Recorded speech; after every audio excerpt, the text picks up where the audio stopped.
Namaste, Assalamu alaikum, Shalom. Buenos dias, Ni hao, Hezeche, Aquaba, Velkomin, what up, though? This is Cafe Melange, week numero 17.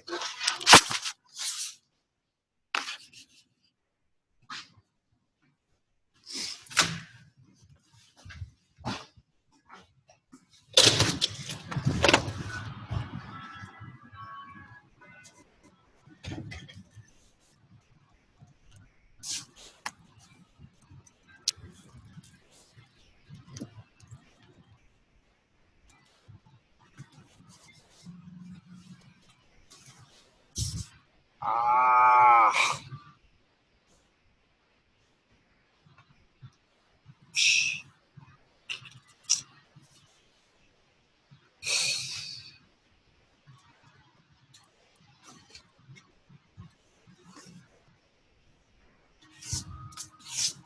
Yeah. Ah.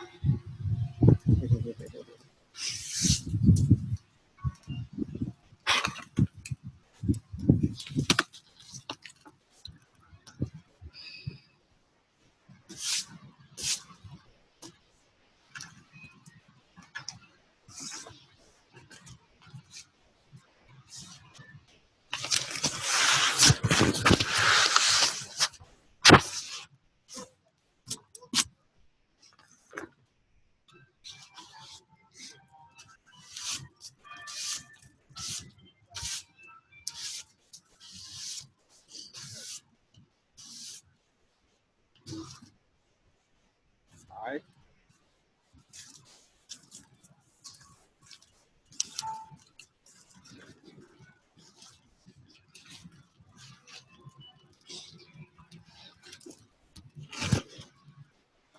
So as you can see, conditions.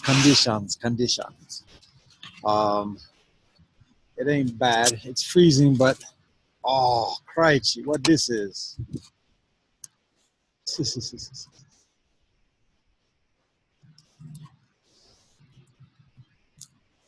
What happened here?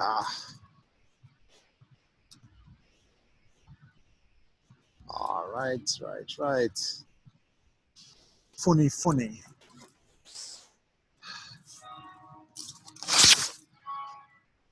Yeah, this ain't happening. Let me close out.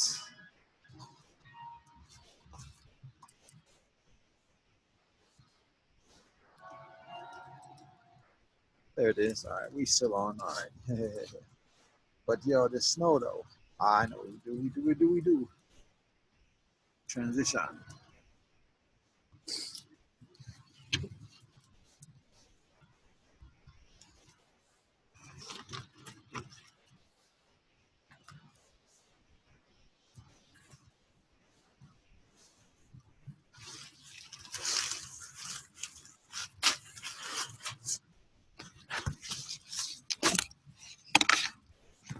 With all due love and respect, it don't feel like summer right now. So when there's the precipitation, it doesn't seem wet at first because it's frozen. However, when it lands on the computer as frequently as it's doing at the moment, guess what happens?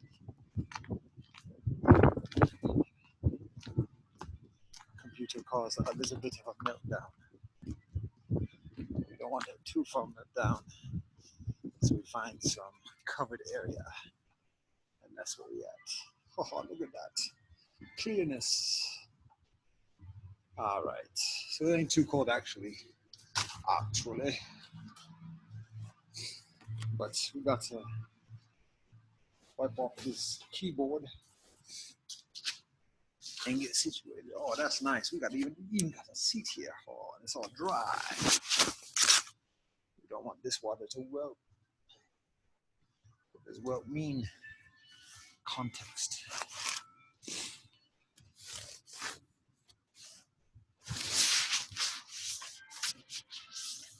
All right, we in business. All right, so as I said, this is Cafe Melange, week numero 17. Yo pongo. Yes, sir, point. So the facilities here are effectively closed for the day, for the most part. Um,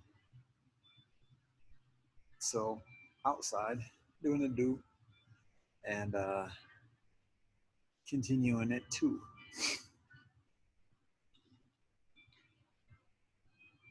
Topic for today: hospitality. um, so the the immediate facility I was just inside where I started this joint at, technically it's closed. The door is open because there's one particular place inside that's open. However, and there's gray area when it comes to that, but the main area, the atrium or however you want to call it, is vacant, and uh, I could just post up there, but it's pushing it a little bit. So I've done it before, and I talked to security whilst doing it as well. But that might be one of those case by case scenarios, no pun intended. So again, rather than pushing it per se, even just walking is pushing it. But rather than doing all that, I'm out here where there's less scrutiny, um, as it were. So, and I'm also on that topic of like just logistics. It's also appropriate for me to to include, just as a point of order, a matter of fact, that tech situation is challenging at the moment. Um, I've mentioned on previous occasions that the keyboard for this laptop ain't working. The only button that works on this keyboard is off and on. Um, so I use this joint um, and a keyboard to plug in. And I've got two USB ports that I can plug in portable devices. However, yeah, it's an old MacBook Pro. I think it's Pro, whatever. So that's what I've been doing for over a year or two at this point. Um, however, is recently uh, the MacBook Pro or thereabouts is getting a little bit persnickety. And it's not the USB port is getting, either the USB port is getting sensitive or the mouse and the keypad or keyboard are getting sensitive, but it ain't always working. And so it's like sometimes it has to warm up. I haven't read the readers or the manual's guide or whatever, the user's guide to say like how to use the joints, but sometimes they don't be turning on. This light don't be coming on like it should be at the moment. So uh, interesting, yeah. I get this moment. So, anyways, all that being said, it makes things difficult, or increasingly difficult, and also it's very obstructive because both are needed, particularly when I'm doing my document type joints. Both are needed to effectively do a document because just that's the way things are done. And I make do when one port seems not to be working effectively. I just unplug and plug and unplug and plug as I'm utilizing it, depending upon what I'm doing. But particularly when I'm writing, that's a lot of breakage of concentration. So, all that being said, there are a couple of different techniques that I find somewhat effective. But my point is that, just as a matter of fact, so amidst anything going on hiatus and without prior notice, that's one reason. That may be a reason. Um, uh, or that's one potential factor. Um,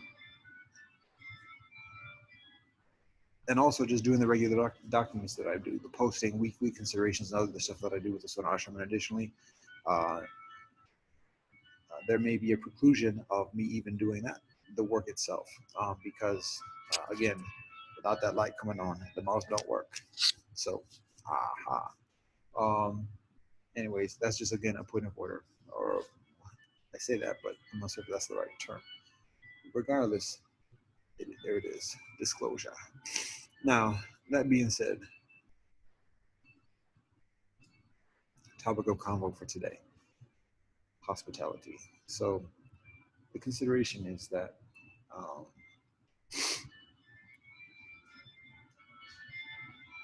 how we do it, and I've talked about this on previous occasions, but I'll share it in further detail with further specificity and tangibility. There's a book called How to Be a Perfect Stranger that is utilized in the interfaith movement to give people a um, an insight into how to behave within somebody else's or another community, another culture, another religions, another traditions um, area or domain, like a house of worship or a residence. For example, if somebody's if a coworker invites you to a wedding, and a Hindu wedding, or if it's a Muslim wedding, or if it's a Christian wedding, and then your particular tradition you raised up, you're like, how do I act? What am I supposed to do? It gives like basic pointers on how to what to bring, what not to bring, how to wear, when to say, when to talk, when not to talk, this that and the other during different services and rituals and gatherings and stuff like that, or general holidays and stuff like that. So it's a nice guide and it provides some pragmatic information. I have yet to read the whole thing all the way through. However, I've read a considerable amount of it, and so it's beneficial and it's just like plain facts. So, um, as melange people, there's the consideration that we have a very keen awareness, generally speaking, a keen awareness of how to be a perfect stranger. Because regardless of what the situation is, obviously within specific situations, when we're visiting the respective places of our family, um, but particularly even when visiting people who are cultures that are different from our extended family, because a lot of the protocols are the same: being quiet, being modest, and additionally, and just observing. Um, so a lot of that is first nature for melange people. So we know in general, in general, how to be perfect strangers. So obviously it's helpful to know details and this and the other, but we also tend to be comfortable asking and observing and like finding our place to fit in, finding our lane, and proceeding accordingly.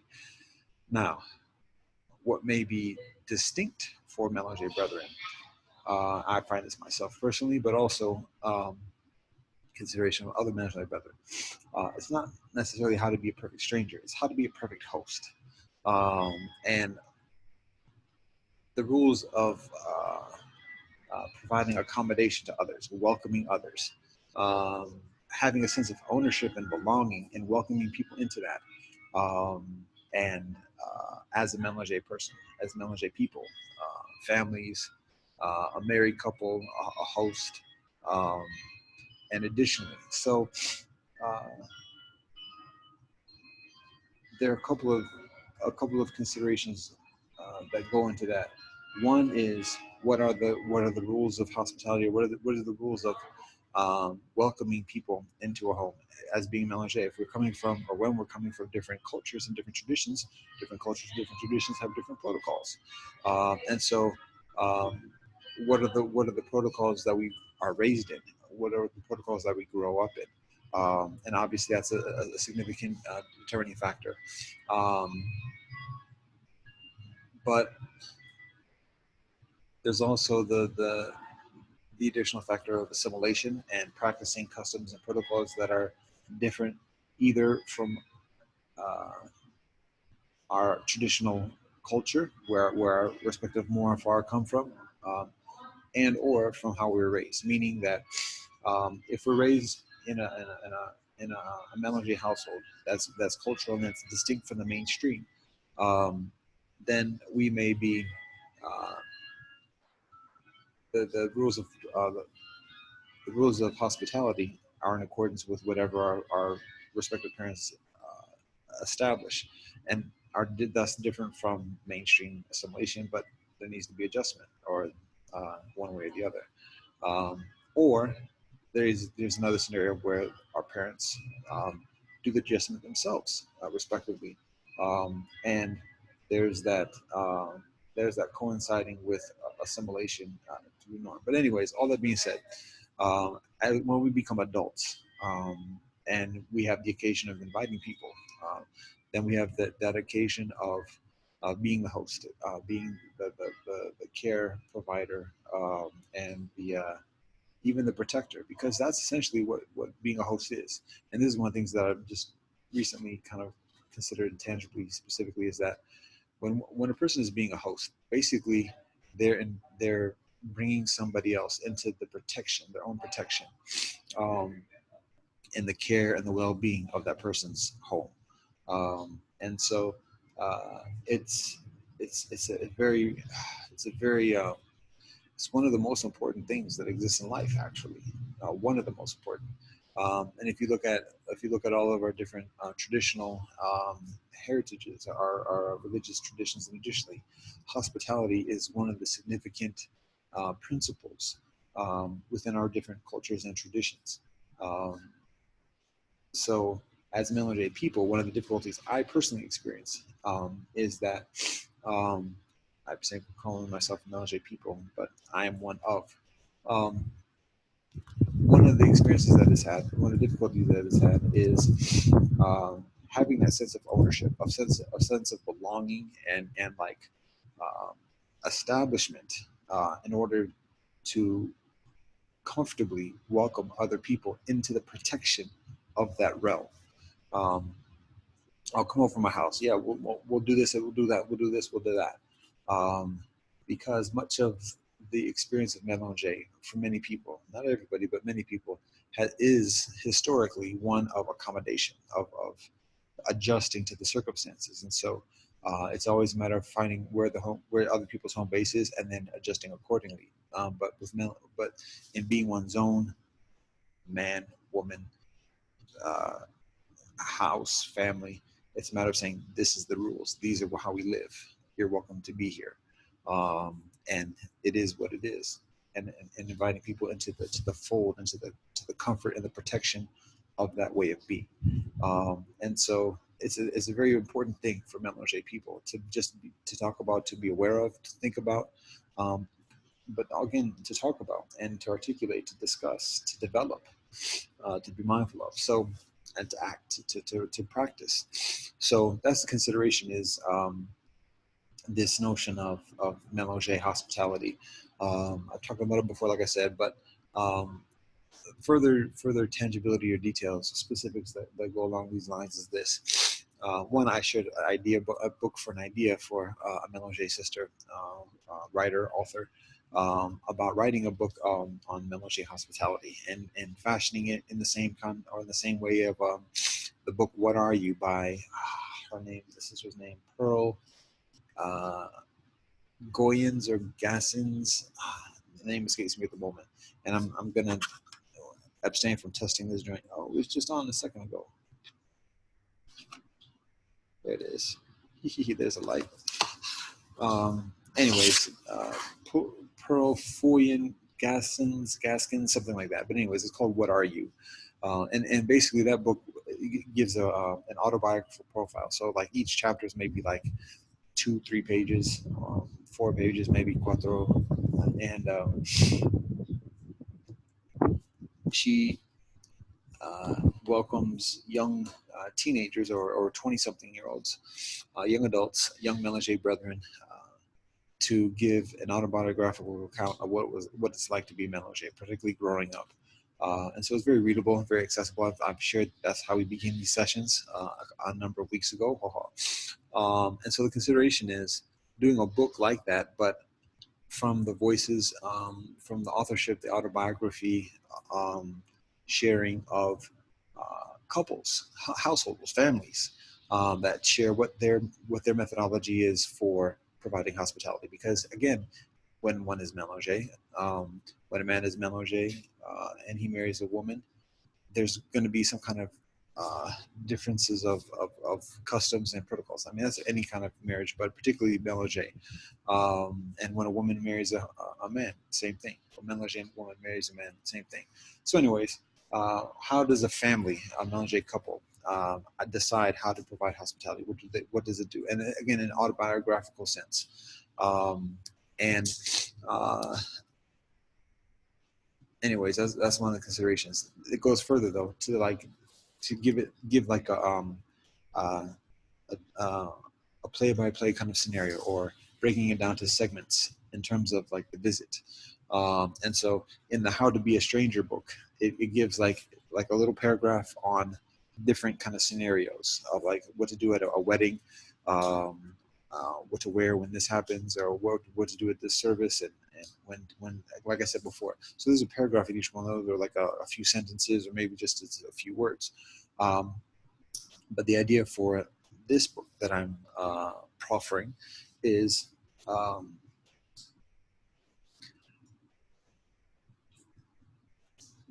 do again a play-by-play kind of segmentation of. I'll be further accurate in my description. Do a segmented description of how each family provides hospitality. So the segments being the same, and then each family uh, describing how they practice hospitality at that point. So it goes like this: how does what's the hospitality like when the visitor is at the doorstep, or actually doesn't even get before that? What's the greeting? How does the Mélanger family greet a visitor? And then what is the protocol at the doorstep? Take the shoes off, the footwear off, coat, this that, and the other. And then what is the that's the second stage or whatever. And then third stage is like what is the protocol of welcoming once a person is like in across the threshold inside the residence, inside the domicile. Do we sit down? Do we talk for a while? Is it in the kitchen? Is it in the dining room? Is it in the waiting room or whatever? What are the protocols? And then the next stage is drink or food. Do you offer water? Do you offer tea? Do you offer coffee? Soda, pop, whatever. Is it alcohol for those who drink alcohol? Um, but and then is it drink and food? Is it food first? What are the protocols regarding invitation for food and a meal? And then what are the protocols in having conversation? How do you begin it? Do you talk about yourself? Do you just ask about the other person? Um, and uh, and then that's pretty much like the meat of it. But then, I mean, obviously, you can go into details about what kind of food, what kind of drink, this, and the other. And obviously, conversations can go in a lot of different directions on a lot of different topics. But the consideration is, amidst the conversation, one particular topic or consideration in this is how does the host negotiate a disagreement or a uh, some type of difference or dissonance. What are the protocols that the host is taught and practices when it comes to uh, addressing and negotiating those experiences when things can become somewhat controversial or contested or whatever, and then in the general topic of conversation before that is that what are the topics that are usually of discussion, and what topics are not particularly explicitly not discussed, and then how does the visit wrap up? Uh, how are the guests welcomed to leave or let it be known or whatever when it's time to part? And actually, they're teaching about that because obviously that's a little sensitive thing. Like, oh, nice to visit, thanks very much, but shouldn't you be going now?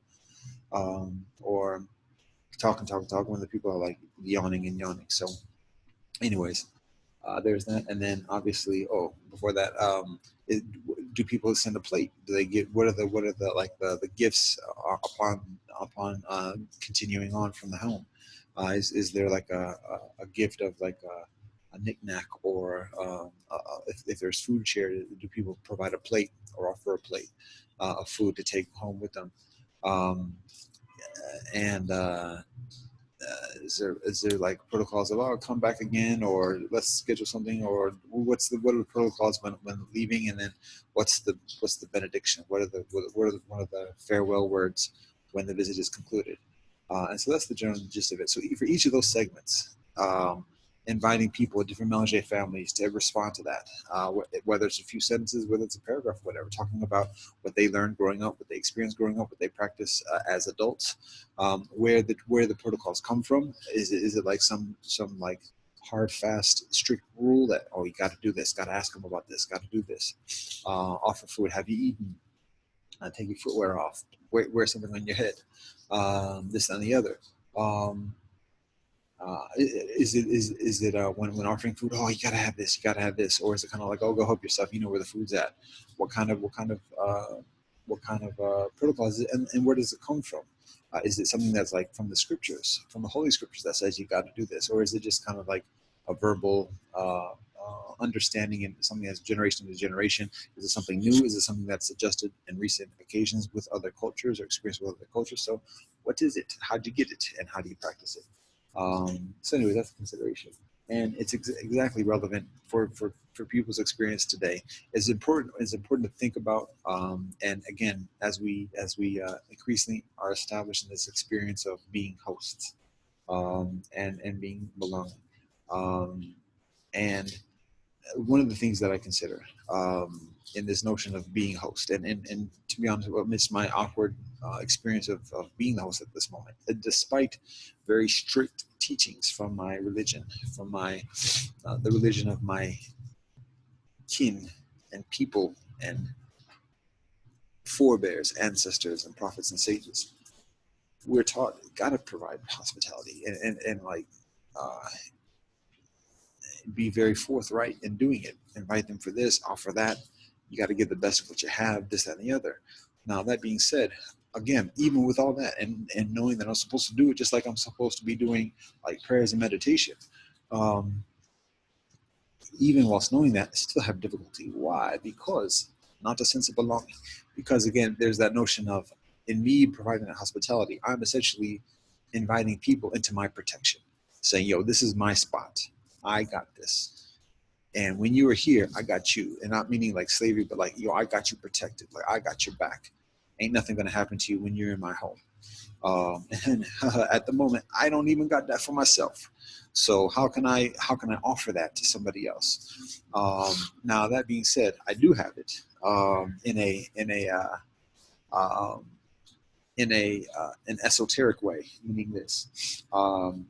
The nature of the protection, the nature of the security, that's another word of describing it, the nature of the security that I experience. That's actually, thank God, alhamdulillah, baruch Hashem, hallelujah, jai ho. That's rather effective, is discipline, ethical discipline, particularly behavioral discipline. And I referred to it before, of honesty, sobriety, veganism, marital fidelity, and ethical economics. In practicing that, in addition to the other parts of my spiritual discipline and practice and tradition, there's a lot of protection. There are challenges, obviously, and ain't no 100% guarantee. But these are things that whether I'm in my domicile, asana ashram, or outside of it, like right here, that provide security, and there's belonging with that. There's alignment with the earth and the Tao, and additionally with that. So when I invite people to visit Asana Ashram, the strength of the security that I provide is exactly within those protocols, within those principles, that ethical discipline. And so I know that if I don't do that, if I don't practice those, if I don't do that, if I'm offering alcohol or smoking out and this thing, yo, danger's going to be knocking at the door quick. Like, I know that, because it already happens. And not that we smoked out or drank out, but I already know, like, from experience, when I do something that's counter to the ethical discipline, the knock on the door come quick like. So my point in saying that is that the hospitality that I provide, the security, the protection that I provide, is exactly through the ethical discipline. And so it's difficult to, I'll put it like this.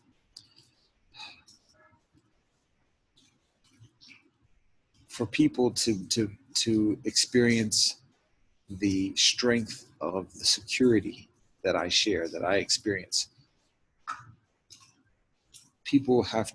it's up to people to do their own ethical discipline themselves. And uh, as much as I can like try to do things and provide protection and security and looking out and everything else for other people. Um, when people abstain from practicing that, I'm precluded from sharing the same security and additionally because that's how I experience it. So when it comes to hospitality, like um, this is where I'm getting with this.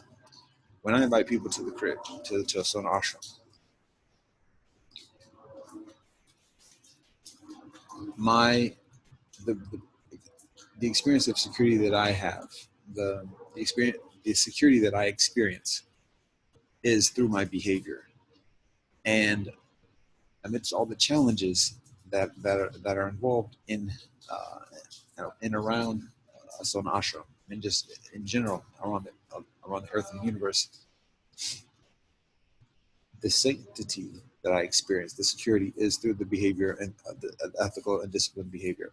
Now, the consideration with that is people may say, "Oh, Peter, look, things look nice and this and the other.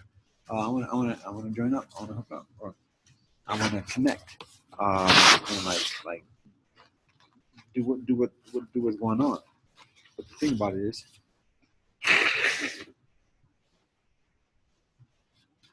people may not see my discipline, and it might like observing that. Oh yeah, it's nice, but yeah, I'm with all that. They may not see all the discipline, but they also might not see all the challenges. And so in I'm getting a little bit. I've been a little bit rambling at this point, and less coherent than desirable. Um, so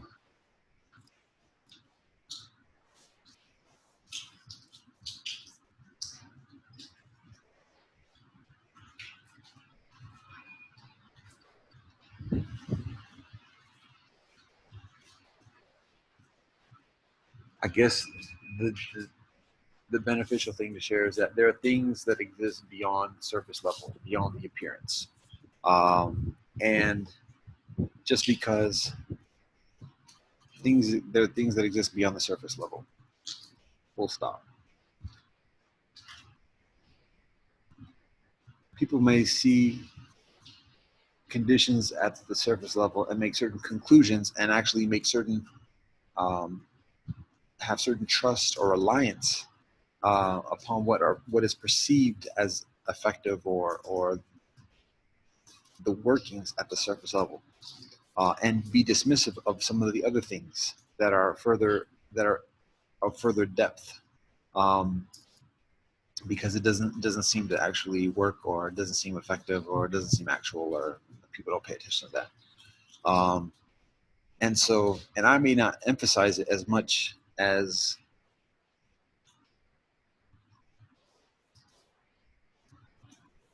possible, because I know if I do, then I'm perceived as being preachy, and people repel against that. Or people often repel against that. So I state it, and I repeatedly state it, but um, overstating it or being perceived as overstating it is looked at as preachy and doctrinal. So I'm leery of that. But I want to emphasize the efficacy, and how the stability at the service level is maintained through that discipline. So when it comes to inviting people to partake of what I do, yes, there's joy, but there's heaven and hell right in the immediacy. And people might see the heaven and be like, "Oh, yo, I got that too." But yo, watch out, because it's discipline. And they be, "Oh, no, come on, no, yo." So, anyways, that's part of hospitality as well. I'm going on and on about this, but um, the notion of hospitality is welcoming people and into the protection and into the care and the security. Um,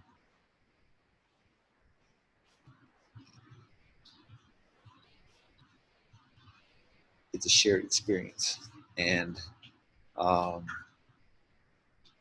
discipline is the foundation of it. So, anyways, all right, I've gone on and on enough about that for the moment.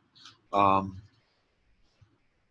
but it's applicable in the experience of lange and hospitality because it's through that awareness and through that proficiency that we are increasingly, and I do mean we, are increasingly comfortable and secured and rooted and strengthened and founded in being hosts, in belonging, and inviting others to partake of that experience, that sense of home.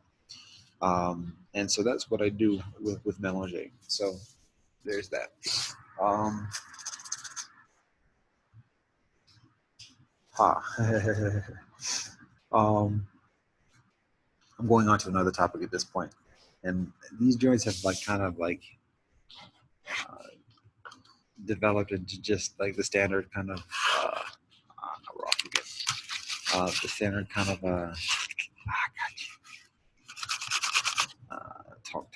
talk joints. Um, but I'll share this.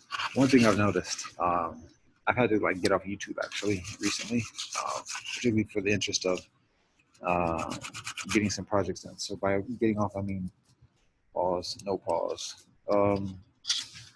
I mean stop watching YouTube videos for a while, still posting and stuff like that, but I can't avail myself to the vortex particularly until I get some stuff done. So, anyways, amidst that, in recent weeks and recent days, what I noticed is that one, the most popular dating app that I've observed online, full stop, I think is actually YouTube. Um, a lot of people talk about Instagram and the DMs, but I think YouTube is actually further, and there's connection with Instagram. But anyways, I've just noticed that, particularly like keenly. And one of the things that I shared the comment recently that, to be honest, YouTube is one of the strongest ways I get to know young women. Um, and by that I mean just how am I going to clean myself out of this one? All right. Um, I don't go on dates for years. Don't ask out on dates for years. Just for a number of reasons. It's not a category fast food or whatever, but it's just what I do. So that's usually how a man and a woman get to know each other. Otherwise, it's through school or for work or having conversations additionally, and then um, going on accordingly. Um, there are other ways of meeting additionally and getting to know each other, but usually it's like a direct one-on-one or in group friends and additionally or families. But anyways, there are a number of different methodologies. But what I've noticed is that in that process, like um, that focusing particularly on like the romantic modern methodology of marriage arrangement.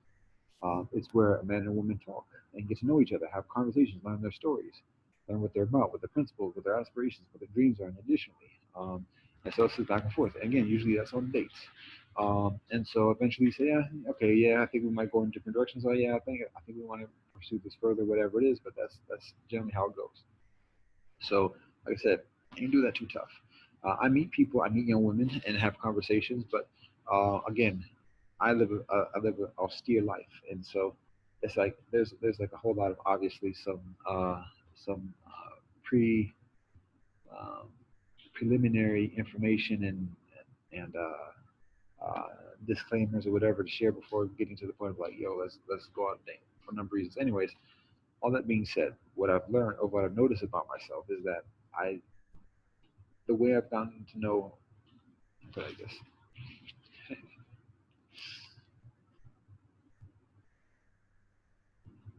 in the recent years, I watch YouTube videos that are of interest to me, particularly on the topics of multiculturalism, mélanger, veganism, interfaith, social activism, stuff like that. And particularly multiculturalism, people from different communities, different ethnic communities, and particularly mixed. And what I find is that there are few organizations that are providing regular content, and I found that out a number of years ago. I wonder what the audio is of this joint. I might have been blocking it up this whole time. But anyways, we'll see. If that's the case, snarl. There we go. There's the mic value. What are we doing here? Let's see. Anyways, um, so very few organizations are providing regular content that I notice, particularly organizations that I'm familiar with or work with directly. Um,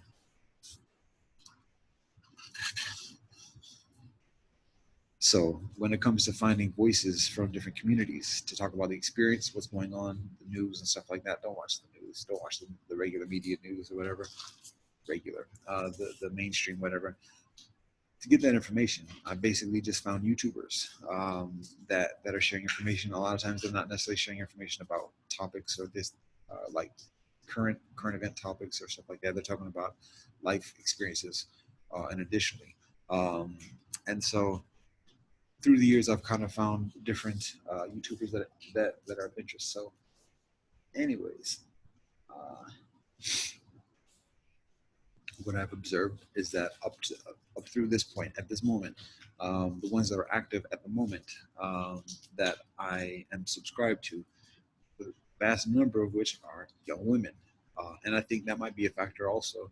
Obviously, it's my personal bias and whatever, but also I think that's just a lot of the nature of YouTube. I think at these days, and that observation might be my personal bias as well, but that's the information that's provided. A lot of young women doing YouTube. Um, and like I said, my transition towards that type of subscribing viewer or subscribed viewership is one of focusing on topics, doing like YouTube searches of vegan, of ethnicity, and then hear the results, and then just kind of seeing which ones are kind of like of interest, and maybe to actually to be honest, I think particularly on the vegan front, I think a lot of the dudes that are vegan, either they're activist vegan, um, and like hardcore vegans and very oblivious towards social justice, which is I don't pay too much ear to those kind of cats, or they're like bodybuilding vegans and like showing naked, not naked pictures, but half naked or just pictures of them working out or whatever. Like I ain't trying to see that either. So love and respect to everybody, but that's just it ain't for me. So I guess just organically, I've just continued watching Living Women, and again, uh, I noticed there's that Freudian thing of looking for a marital spouse. So my point for all that is that in watching a number of the women, um, it occurs to me that I think the culture of YouTube is just being personal and sharing information about oneself, and giving these kind of like testimonials to a screen, um, and in watching these videos, one gets a sense of knowing the other person, hearing their stories, even very intimate, private stories, experiences, fears, concerns, emotions, this and the other, um, and it just occurs to me, like it's like I've been going on these dates, but it's been a one-way kind of situation, and that isn't necessarily my overt intentionality, but it seems to be the effect at this point. So I have to be, I'm being aware of that and considering how to proceed accordingly proficiently. Um, and me sharing these, I've said, is for the purpose of eligibility, but even then, um, uh, there's also that intentionality and receptivity towards meeting a woman. And additionally, ain't one I'm doing this particularly or predominantly for, but everything is everything. Um, so that's just an observance. Now, uh, back in that same kind of propensity in terms of like meeting women, that can be applied to everything I do. So, regardless of what that is, because that's just part of where I am in life. Um, I might have said before on a previous occasion in this particular forum, whatever, that um, there's spirituality and there's religion. And what I've learned is that we are all on a path in life of with God, with the universe, with the Tao, however we want to refer to that. But it's each of our own respective individual relationship with everything else. And we find our way of reconciling and living with that. That's spirituality. And that may be very traditional and may be very orthodox. but it's still spirituality. It's our individual experience with the totality of all things. That's spirituality. Religion is relationship and how we interact um, individually, how we interact with the different beings within our experience, and it's kind of like how we apply all of the spiritual beliefs and ideas and ideals and everything else, how we actually apply that within our daily relationships, our interactions with others. Um, that's religion. And that's how organized religion forms. And additionally, so there's a consideration that as adults, that when we become adults, the most quintessential relationship that we have um, is with our spouse, um, respectively, between the husband and wife. That is the quintessential relationship, and everything else is contextualized around that. Religious congregation, house of worship, community, village, family, children, and everything else is formed around the relationship between the husband and wife. And so, because the husband wife is the quintessential relationship, there's a consideration that the spouse is the religion. So the path is spirituality, and the spouse is religion. And so, regardless of how rooted we are and how strict and orthodox we may be, whether it's liberal or conservative within our spiritual path, it is only when we are married, when we find our spouse, and that spouse might be celibacy, it might be monasticism, but it's only when we find our spouse that we find our religion.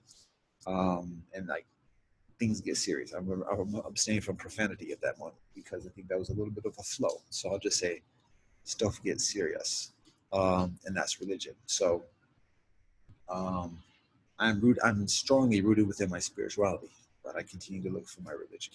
So that being said, the other thing also about the dating app of YouTube, uh, I think it's also an ideal dating app for women because women have the opportunity to talk about themselves a lot, and without necessarily having the the feedback or the well, I should say that without having without having to listen to a dude talk about himself and being increasingly selective of who to listen to.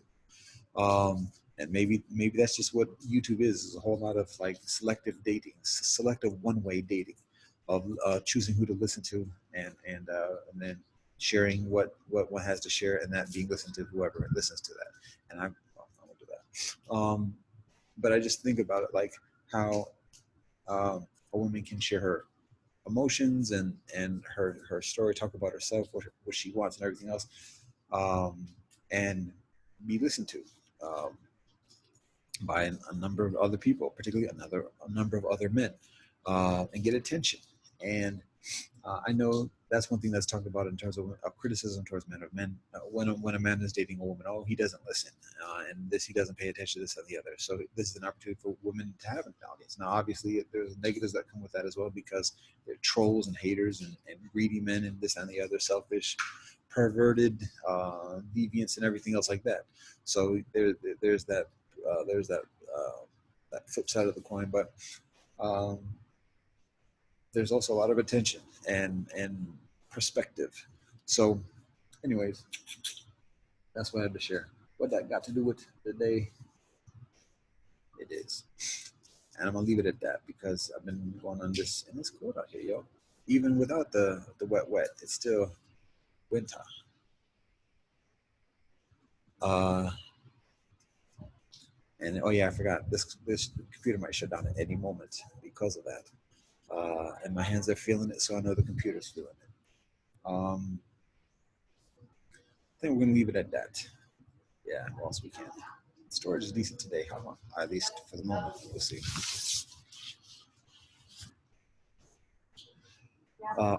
Also planning to do these joints around noon on Tuesdays at this point. So before it was at 14 hour, but at this point doing it at noon.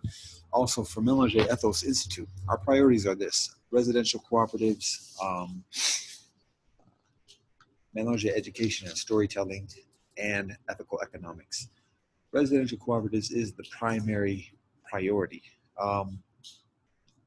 and but it takes a lot of doing to get to that level. So there are steps, there are incremental steps to get to that point. But it's important to like recognize it as the priority. One of those, it's not even incremental stuff, it's something in and of itself in its own right. But one thing that contributes to that experience is lange education and storytelling. And by that I mean putting together, particularly at this moment, putting together books, booklets, and additional materials, educational materials that talk about two things primarily or effectively. One is being lange, and all the different topics about being lange, from doing biographical descriptions and narratives about lange brethren from days gone by, from the ancient times to today and the future. Two, that's one thing. And then the second thing is, numero dos is pluralism. So people from all different cultures, but particularly people from all different cultures that support people from other cultures. But part of the lange experience is having a knowledge and a respect, an appreciation, and an acceptance and a celebration even of other cultures. And so in doing that and in providing educational material along those lines, it gives people of other cultures, lange or not, additional amount of strength and fortitude for being whatever culture or background they are. And so that goes from Mediterranean, Asian, African, European, Native, and further. So the consideration, the work is providing these stories, this information to the earth, lange brethren particularly, but also people of all different types of cultures, particularly those who are interested in multiculturalism and pluralism. So there are a number of foundations that are attuned to this.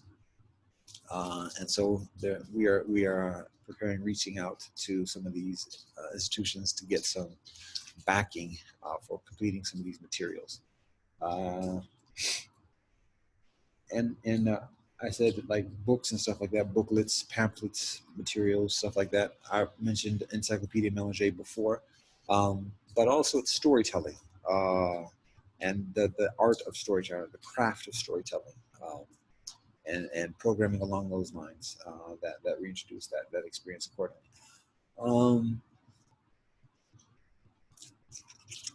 So then the third point is, in the meanwhile, whilst we do all this, the storytelling, the education also gives fortitude. It gives something tangible to go to groups like I'm about to go to in a few minutes, and have a discussion group and share the materials and then give people reading materials, and then they can provide compensation for that and say, oh, I'll give a contribution. They have something in their hand to show for a contribution, and we do fundraising and again, I'm big on money, but we can do we have something to show for and we have something to offer tangibly.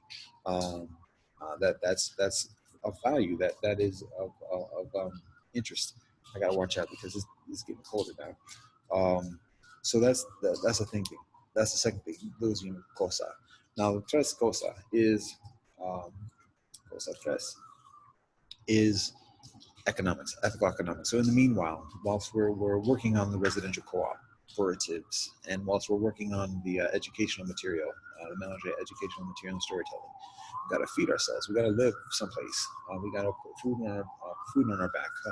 Not necessarily, but maybe clothing. All that. We got to sustain ourselves.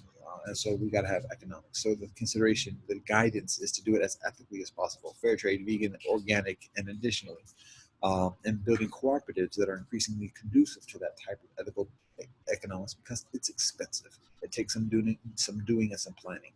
So those are the three elements. Tres cosas at lange Ethos Institute focuses on amidst the things I've communicated in the past, and what we're continuing to work and build with. And concentrate on and emphasize. So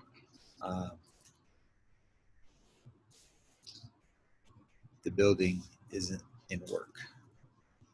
All right. That's what I'm gonna say.